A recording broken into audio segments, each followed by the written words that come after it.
శ్రీమహాగణాధిపతయే నమః. ఓం గురుభ్యో నమః. ఓం శ్రీమాత్రే నమః. పరమేశ్వర స్వరూపమైనటువంటి జ్యోతిష, వాస్తు మరియు ఇతర అనేకమైనటువంటి శాస్త్రములను మనకు అందించినటువంటి మహర్షులకి నమస్కారం. హయగ్రీవ హయగ్రీవ హయగ్రీవేతియో వదేత్తస్య నిస్సరతేవాణి జహ్నుకన్యా ప్రవాహవత్. అరుణాం కరుణాతరంగితాక్షీం ధృతపాశాంకుశపుష్పబాణచాపాం అనిమాదిభిరావృతాం మయూకైః అహమిత్యేవ విభావయే భవానీం. శ్రీమాత్రే నమః. ప్రేక్షకులకి ఆ లలితాంబిక అమ్మవారి యొక్క అనుగ్రహం పరిపూర్ణంగా కలగాలని మనస్ఫూర్తిగా కోరుకుంటూ మనం ఈరోజు చెప్పుకోబోయేటువంటి టాపిక్ ఏదైతే ఉందో అది దక్షిణాయనము. మనకి కర్కాటక రాశిలోకి సూర్యభగవానుడు ప్రవేశించినప్పటి నుంచి ధనస్సు రాశి ఎండింగ్ వరకు ఈ దక్షిణాయనం అంటే 6 నెలల పాటు ఉంటుంది. అంటే కర్కాటకము, సింహము, కన్య, తుల, వృశ్చికము, ధనస్సు రాశుల్లో సంచారాన్ని దక్షిణాయనం అంటారు. ఈ సమయంలో పితృదేవత ఆరాధన, దేవతా ఆరాధనతో పాటు పితృదేవత ఆరాధన ఎంత చేసుకుంటే అంత మంచిది. శాస్త్రంలో ఆ లలితాం అమ్మవారే దేవతలకి పితృదేవతలకు కూడా శక్తినిచ్చేది ఆవిడే. మనం దేవతల్ని పూజించడము, అర్చించడము, హోమాలు, యజ్ఞాలు చేయడం ద్వారా ఎలాంటి ఫలితాలు పొందుతామో పితృదేవతలు కూడా చేయాలని మన శాస్త్రము. తద్వారా ఒక్కొక్క లగ్నం వారికి మీరు ఎటువంటి దానం ఇవ్వాలి, ఈ సమయంలో ఏ రకంగా చేసుకోవాలనేటువంటిది చెప్తాను. ఒక్కొక్క లగ్నం నుంచి మనం ఇప్పుడు తీసుకుందాం. కుంభలగ్నము, కుంభరాశి. కుంభం వారి కనుక చూసుకున్నట్లయితే ప్రధానంగా ఇక్కడ మీరు ఈ యొక్క లగ్నంలో జన్మించిన వారికి ఉన్నటువంటి గొప్ప విషయం ఏంటంటే ఉన్న దాంట్లో హ్యాపీగా ఎలా ఉండాలి అనేటువంటి గొప్ప లక్షణం కలిగి ఉంటారు మీరు. మనము హ్యాపీగా ఉండాలి, అవతల వాళ్ళని మనం ఆనందంగా పెట్టాలనేటువంటి గొప్ప లక్షణం కుంభలగ్నం వారికి ఉంటుంది. వేరే వాళ్ళకి ఉండదని కాదు, బట్ వీళ్ళలో కాస్త ఎక్కువగా ఉంటుంది. 11th హౌస్ కనెక్టివిటీ మంచి గ్రహాలతో వస్తే వాళ్ళలో ఇంకా ఎక్కువగా ఉంటుంది, గుర్తుపెట్టుకోండి. వేరే లగ్నం అయినా కూడా, బట్ వీళ్ళలో ఇన్బిల్ట్గా యోగం ఉంటుంది. అయితే కుంభం వారికి పితృదేవత అనుగ్రహం, పూర్వజన్మ కర్మ ఏ రూపాల్లో మిమ్మల్ని వెంటాడుతుంటుంది అంటే గుర్తుపెట్టుకోండి. ఒకటి తల్లి రూపంలో, అంటే తల్లిగారు అనారోగ్యం కానివ్వండి, తల్లిగారితో తెలియని మిస్కమ్యూనికేషన్స్ కానివ్వండి, తల్లిగారి మూలంగా లేదా అత్తగారి మూలంగా మీరు ఏదైనా కొంత స్ట్రెస్ అవ్వడం కానివ్వండి, అనవసరమైన ప్రయాణాల వల్ల కానివ్వండి మీకు పూర్వజన్మ వెంటాడుతూ ఉంటుంది. లేదా కొన్నిసార్లు గురువులు లేదా కొన్ని పూజలు తెలుసుకోకుండా తప్పిదంగా చేసే పూజల వల్ల, ఇట్లాంటి వాటి వల్ల మీకు ఇబ్బంది వస్తూ ఉంటుంది, మానసిక స్ట్రెస్ వస్తూ ఉంటుంది. దానివల్ల దీనికి ఎటువంటి దానాలు ఇవ్వాలి, స్వయంపాకంతో పాటు పితృదేవతలు, ఎందుకంటే మనకి దేవతానుగ్రహంతో పాటు పితృదేవత అనుగ్రహం కూడా ఉండాలి అనేటువంటి శాస్త్రాలు చెప్తున్నాయి. కాబట్టి స్వయంపాకంతో పాటు మీరు శనగలు కూడా దానంగా ఇవ్వండి, ఖచ్చితంగా మీకు బాగుంటుంది. అయితే ఇక్కడ మీకు గురువు కనుక చాలా బాగున్నాడు అనుకోండి, పాపగ్రహ సంబంధాలు లేకుండా, అప్పుడు మీరు కన్సల్టింగ్ సెంటర్స్ కానీ ఇట్లాంటి వాటి మూలంగా బాగా కలిసి వస్తుంది. Bankings, consulting centres, teacher jobs గవర్నమెంట్లో ఇట్లాంటి వాటి ద్వారా కలిసి వస్తుంది బాగా. అయితే మీకు మిగతా ఏ దానాలు ఇవ్వడం ద్వారా మీకు ఇంకా బాగుంటుంది అంటే బియ్యంతో పాటు పెసలు, పితృదేవత అనుగ్రహాన్ని పెంచుతుంది పెసలు కనుక దానంగా ఇచ్చినట్లయితే. అదేవిధంగా బొబ్బర్లు దానంగా ఇచ్చినట్లయితే, ఇక్కడ ముఖ్యంగా పెసలు కనుక దానంగా ఇస్తే సంతాన సంబంధించినటువంటివి ఏవైతే దోషాలు ఉన్నాయో, అంటే సంతానం కలగట్లేదు, ఎందుకంటే మనకి పితృదేవత అనుగ్రహం ఉంటేనే సంతాన ప్రాప్తి ఉంటుంది, గుర్తుపెట్టుకోండి. దేవతా అనుగ్రహం ఒకటి సరిపోదు. అక్కడ మన యొక్క యాన్స్టర్స్ ఎవరైతే ఉంటారో, పితృదేవతలు ఎవరైతే ఉంటారో వాళ్ళ యొక్క బ్లెస్సింగ్స్ మనకు అవసరం. అలాగే బొబ్బర్లు దానంగా ఇచ్చినట్లయితే వాహన గండములు మరియు తల్లిదండ్రుల యొక్క అనుగ్రహము, అదేవిధంగా కొన్ని ఆభరణాలు, కొంతమంది చూడండి బ్యాంకులో పెట్టేసామండి నా నగలన్నీ పోయి అంటూ ఉంటారు.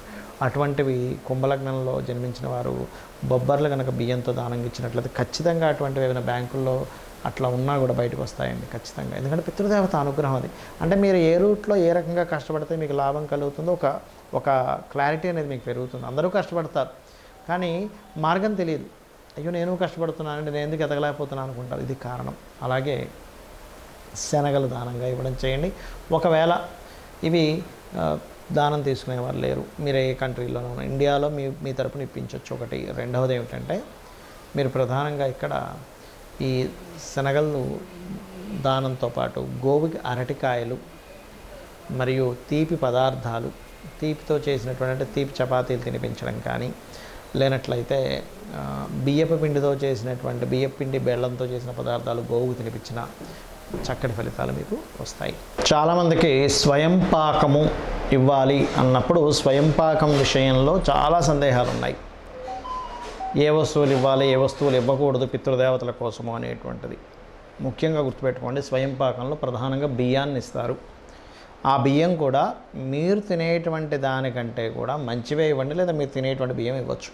అంతేగాని చాలామంది తెలియక ఏం చేస్తారంటే చౌకబార బియ్యం ఇస్తారు. దానివల్ల తీసుకున్న వ్యక్తి కనుక ఇలాంటిది ఇచ్చారేంటి అనుకుంటే అది పుణ్యం రావడం పక్క పెడితే ఇంకా అది దోషంగా అవుతుంది. మీ దగ్గర లేవు, బాగా భేదవాళ్ళు, దట్ ఈస్ డిఫరెంట్ కేస్. మీరు అదే బియ్యం తింటున్నారు, అప్పుడు వేరండి, అదే ఇవ్వచ్చు, తప్పేం లేదు. మీరు తినేదే మీరు ఇవ్వచ్చు, తప్పేం కాదు. అలాగే రెండవది ఏంటంటే కూరగాయల విషయంలో కూడా రెండు కూరగాయలు ఇవ్వడం, అట్లా కాకుండా 1 కిలోనో 1/2 కిలోనో ఆ రకంగా ఇవ్వండి. తెలియక చాలామంది ఏంటంటే 2 బెండకాయలు, 1 వంకాయ, 1 మిరపకాయ అట్లా ఇస్తారు. దానివల్ల ఎటువంటి యూజు ఉండదు. కాబట్టి ఏంటంటే ఇవ్వండి. పొరపాటును కూడా ఉల్లిపాయలు ఇవ్వకూడదు స్వయం పాకంలో, గుర్తుపెట్టుకోండి. ఉల్లిపాయలు అస్సలు ఇవ్వకండి. 2 రకాల కూరగాయలు, తోటకూర, పప్పు, పెసరపప్పు, శనగపప్పు, లేకపోతే ఈ పప్పులు ఇవ్వచ్చు పర్టికులర్గా. అలాగే స్వయం పాకం ఇచ్చేటప్పుడు మీ యొక్క గోత్రము, మీ యొక్క ఇప్పుడు ఎలా ఉంటుందంటే తండ్రి గారు గతించారనుకోండి, అప్పుడు తండ్రి గారు, తాతగారు, ముత్తాతగారు పేర్లు చెప్పిస్తారు. లేదా అవన్నీ కొంతమందికి ఏమవుతుందంటే కొన్ని విషయాలు తెలియవు. అయ్యో ముత్తాతగారి పేరేంటో తెలియదండి, తాతగారి పేరేంటో తెలియదని అంటూ ఉంటారు. అలాంటి వారికి ప్రత్యామ్నాయంగా వాళ్ళు వేరే చదువుతారు. చాలా తక్కువ రేర్గా ఉంటారు, అది ఇవ్వాలి.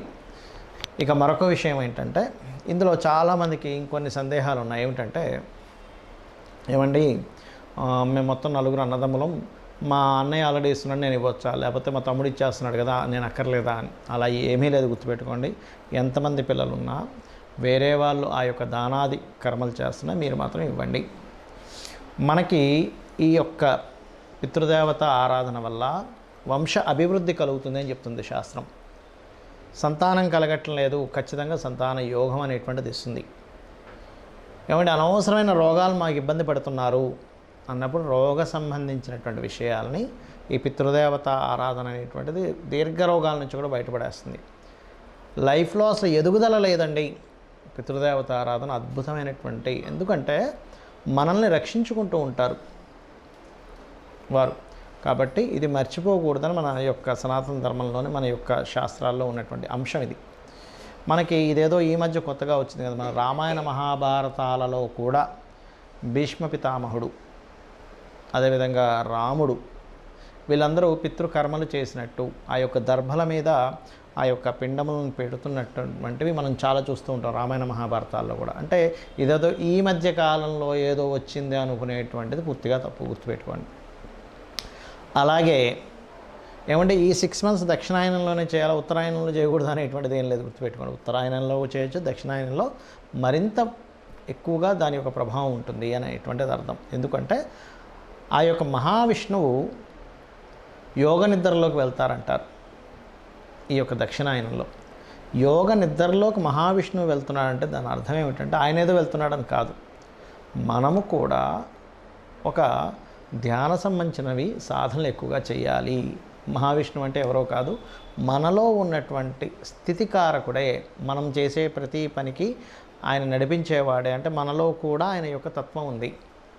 కాబట్టి సాధనా కాలానికి ఈ దక్షిణాయనం గొప్పది, పితృదేవతలకి గొప్పది, ఏదైనా ఒక దీక్షల్లా తీసుకునేటువంటి వాటికి గొప్పది. ముఖ్యంగా వర్షాకాలం ప్రారంభం అవుతూ ఉంటుంది, ఇక్కడి నుంచి వర్షము, ఈ చలికాలాలు ఇవన్నీ.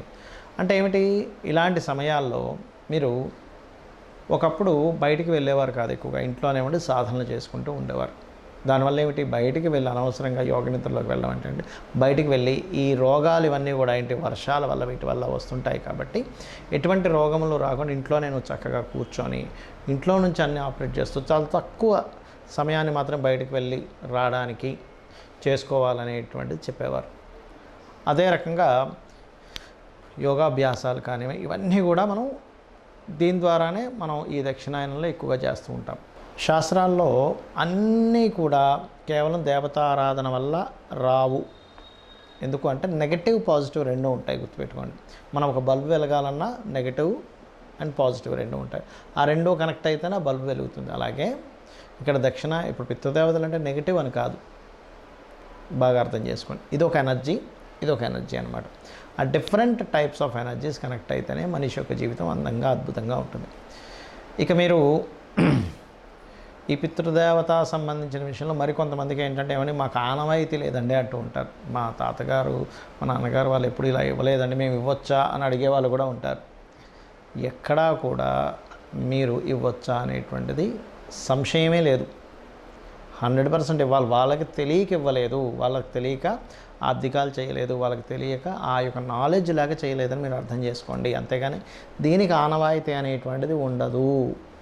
కొన్ని చూడండి, కొన్ని పూజలు, కొన్ని ఏం చేస్తారు, కొన్ని నోములు అవి మాకు ఆనవాయితీ లేదండి అంటూ ఉంటారు. కానీ ఈ విషయంలో మాత్రం అటువంటిది లేదు. ఖచ్చితంగా ప్రతి ఒక్కరూ చేసుకోవాలి.